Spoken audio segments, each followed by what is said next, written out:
정부가 한미협회를 추진하는 이유는 두 가지로 크게 얘기를 합니다. 첫째는 우리나라 수출이 증가해서 경제 성장률이 높아지고 잘 살게 된다. 우리나라 무역수지 흑자가 늘어날 것이다.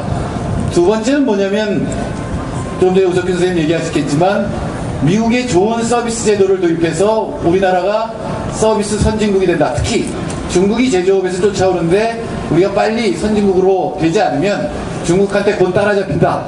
이게 사실은 한미FTA를 추진한 두 가지 이유입니다. 첫째, 무역 흑자 늘어날까요? 아니요.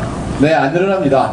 이미 EU하고 FTA를 해서 석 달이 지났는데 우리나라 무역 흑자는 줄어들고 있습니다. 이유는 간단합니다. 원래부터 우리나라 자동차 빼고는 별로 이 한미협회에서 이익을 볼 것이 없었는데 자동차 이익은 다 없어졌고 지금 미국이 굉장히 안 좋죠. 유럽도 안 좋고 미국도 안 좋기 때문에 미국의 수입 증가율은 계속 떨어질 겁니다. 지금 미국이 살아날 길은 수출밖에 없습니다. 미국 재정정책을 쓸 수도 없고 통화금융정책을 쓸 수도 없기 때문에 오바마가 공언했듯이 동아시아의 수출을 2배로 늘린다. 환율 조작국을 응징해서라도 수출을 2배로 늘린다고 하고 있습니다. 따라서 한미협회가 발효되면 우리나라 무역수지 흑자는 줄어들고 심지어 무역수지가 적자로 반전될 가능성도 있습니다. 두 번째 서비스 얘기는 하셨을 것이기 때문에 간단하게 얘기하겠습니다. 바로 그 미국 서비스 시스템이 무너진 게 현재 세계금융위기입니다. 파산한 시스템을 우리가 지금 두려워해야 될까요? 아니요. 미국의 의료제도라든가 미국의 법률시장이라든가 미국의 금융시장, 특히 파생상품이 넘쳐나는 금융시장을 개방을 하면은 우리나라에 어떤 파생상품이 들어와도 지금 정부에서는 하나하나 규제할 수 있다고 하지만 이렇게 돼 있어요. 건전성 규제를 할 수 있다. 근데 우리나라에서 파생상품을 규제할 수 있는 사람은 단 한 명도 없습니다. 미국의 증권거래위원회에서도 규제 못하는 거예요. 그건 새로 만들면 이게 무슨 위험을 일으킬지 아무도 모릅니다. 그런 위험한 대량살상 무기에 우리나라를 개방했어야 되겠습니까? 바로 이 두 가지 이유가 정부가 추진했던 이유인데 그 이전에도 그랬지만 이제 금융위기가 일어난 이후에는 그 원인이 완전히 무효가 됐기 때문에 한미FTA는 폐기되어야 합니다. UPS가 캐나다 우체국을 제소한 사건이 있었습니다. 바로 그 투자자 국가중재제도로 제소했는데 물론 UPS가 다행히 졌어요.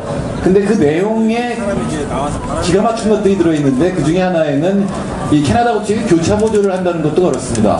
교차 보조라는 게 뭐냐면은 이 만일에 네트워크 산업이 예컨대 이제 전기라든가 아니면 철도나 우편이 교차 보조를 하지 않으면 시골로 가는 모든 게 다 끊어집니다. 사실은 수도권 사람들이 교통비도 많이 내고 전기료도 많이 내는 거거든요. 시골로 가면 기차 몇 사람 안 타잖아요. 근데 1km 다니는데 똑같은 비용을 서울에는 10배가 타는데 똑같은 비용을 요금으로 내라 그러면은 시골 사람들 10배를 내야 되죠. 근데 사실은 수도권 사람들이 밀집하는 데서 좀 더 많이 내서 그걸 가지고 시골에 우편도 가게 하고 전기도 들어가게 하고 철도 들어가게 하는 건데 이걸 민영화하게 되면은 그리고 경쟁하게 되면은 그 교차 보조를 문제 삼을 수 있거든요. 그러면 시골로 가는 공공적인 어떤 네트워크가 완전히 끊어질 수 있습니다. 그리고 그쪽에서 돈이 안 되면은 UPS나 이쪽 애들도 물론 그쪽에다가 서비스를 하지 않을 겁니다. 그래서 시골로 가는 모든 서비스가 끊어질 수가 있는데 그거는 멕시코나 이런 데서 일어났던 일이고 또 하나는 공공 서비스가 민영화되면은 요금이 다 폭등하겠죠. 당연히 요금 폭등합니다. 그런 문제들이 한미협회가 발효되면 국가의 보조금에 의해서 그걸 만일에 국가가 보조금을 줘서 요금을 낮추려고 하면 그거는 불공정 경쟁이 되죠. 한미협회 협상이 언제 시작됐죠? 2006년 2월에 시작됐습니다. 그리고 체결은 언제 됐냐면 2007년 4월에 체결됐습니다. 근데 여태까지 비준이 안 된 이유는 뭐였을까요? 우리가 막았나요? 아니요. 네, 우리가 막았습니다. 근데 실제로 막은 건 미국 의원들입니다. 미국 의원들이 협상문 하나하나 뜯어보고 자기한테 이익이 되는 걸 다 따내기 위해서 정부에 압력을 가해서 재협상을 요구를 한 겁니다. 근데 우리나라 국회의원들이 뭐 하나 요구한 거 있나요? 뭐 따오라고 요구한 거 있나요? 저는 이렇게 해야 된다고 생각해요.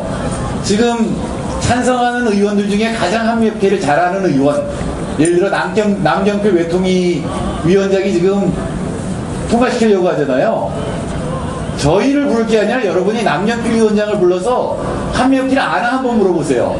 그 사람이 알고 지금 통과시키려고 하는 건지 아니면 모르고 그냥 통과시키려고 하는 건지 한미협회를 찬성하는 의원들을 국민들이 소환해서 정말로 이 사람들이 알고 국민을 위해서 통과시키는 건지를 확인하지 않으면 합리협회는 비준되면 안 됩니다. 그리고 지금 이 금년만 넘기면 사실은 합리협회는 영원히 잠재울 수 있습니다. 여러분 힘냅시다. 금년 넘깁시다. 감사합니다.